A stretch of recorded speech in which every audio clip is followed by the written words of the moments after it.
তো গাইস আমরা এখন গোপালগঞ্জ সেক্টর শিশু পার্ক সেখানে যাচ্ছি। ওকে, মেইন রোডে চলে আসছি। গুড্ডু, এখানে এই যে পৌর পার্কে কোনো মেলা হচ্ছে নাকি? এত সাজাইছে কেন? মনে হচ্ছে মেলা হচ্ছে না? আর সাজবানি, ঠিক আছে 10 সময়। এটা কোথায় বলো তো? মহিলা কলেজ। এই যে হচ্ছে মহিলা কলেজ, বুঝছো? এই যে হচ্ছে গোপালগঞ্জের লঞ্চ ঘাট। এখানে নাকি আগে লঞ্চ থামাতো, আর এখন চারিদিকে শুধু রাস্তার রাস্তা। স্টেডিয়াম।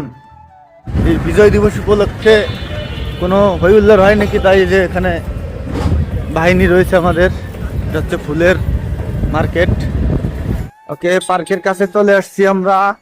এই যে হচ্ছে গোপালগঞ্জ পার্ক। এই দুপুরবেলা কেউ আসবে না। এই যে শিশু পার্ক নামটা আবার উঠাই ফেলছে, একটা ছেলের নামটা। বলো, 2টো টিকিট দাও। তো এই আমরা পার্কের মধ্যে ঢুকে গেছি। বিজয় দিবসে বেশি লোকজন আসে না। এই যে পার্টনাররা চলে আইছে, তাদের সাথে দেখুন কি লাফান লাফাচ্ছে গুড্ডু। এখন পার্কের এই পশ্চিম পাশে এই যে দোকানপাট, এগুলোই আজীবন ধরে দেখতেছি। কি কেনা বেচা হয় তা ভগবান জানে। আর আজকের পার্কটা দেখুন পুরো ফাঁকা, লোকজন নাই। 2-একটা জুটি টুটি আছে, যারা প্রেম করতেছে আর কি, বাংলা কথা যাকে বলে। এই তো এইটা হেবি মজা না গুড্ডু? ও, আমার জীবনে এখনো আমি এই পার্কে এসে বাথরুমে যাই নাই, ওয়াশরুমে যাই নাই, কিন্তু আজকে ওয়াশরুমটা দেখে ভিতরে গিয়ে পুরো আমি হতভম্ব হয়ে গেছি। এই যদি হয় পার্কে একটা ওয়াশরুমের অবস্থা, মানে ভাই দরজা ভাঙা আর পরিবেশ যা, এটা বলার মতো নয়। কিন্তু এই পাশের পরিবেশটা দেখুন কতটা সুন্দর, নারকেল গাছ ভরপুর, একেবারে নিলিবিলি। বাট ওয়াশরুমের পরিবেশটা দেখে একেবারে অবাক হয়ে গেছি। এই তো জল খাইছে, চল এখন বাড়ি যাই বাবা। মানে এই বাচ্চাদের নিয়ে আসলে যান শেষ। বাগনিকে নিয়ে আসছি, সে এখন যাবে না, খালি ঘুরবে, এটা উঠবে ওটা উঠবে, শরৎ খাবে। আর আমার 5টা দৌড়ে বেড়াতে আসছে। এখন কি এটা খাবি শরৎ? যা খাতায়। এটা ঘুরতেছে কিন্তু কোনো মানুষজন নাই। দেখেন ফুচকা অর্ডার করছি, ফুচকা বানাচ্ছে। কো ভাই বানান।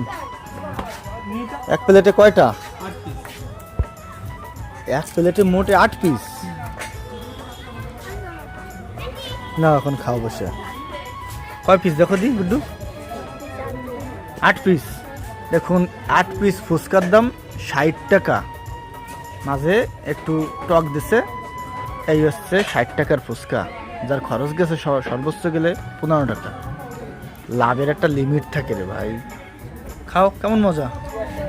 হ্যাঁ, পার্কে আর কিছু বেচা কেনা হোক না হোক, ফুচকা বেচা কেনা হয়। 1.5 ঘন্টার বেশি ধরে আড্ডা দিচ্ছে। 1.5টা ঘন্টায় ওই পার্কের মধ্যে কিচ্ছু নাই, খালি ঘুরছে ফিরছে আর খাইছে। হ্যাঁ, এখন এই যে বাড়ি যাচ্ছি আমরা।